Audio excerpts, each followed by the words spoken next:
కొమరంభీం ఆసిఫాబాద్ జిల్లా ప్రధాన వార్తలు కనుక చూస్తే జైనూర్ మండల కేంద్రంలో రైతులు ఆసిఫాబాద్ ఆదిలాబాద్ రోడ్డుపై బైఠాయించి ఆందోళన చేపట్టారు.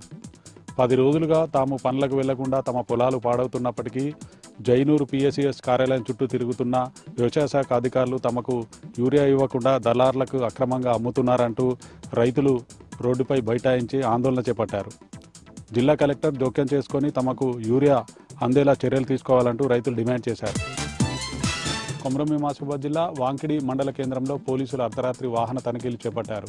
మహారాష్ట్ర నుంచి అక్రమంగా బెల్లంపల్లికి తరలిస్తున్న 40 లీటర్ల నిషేధిత గడ్డి మందును స్వాధీనం చేసుకొని ఇద్దరిపై కేసు నమోదు చేశారు పోలీసులు.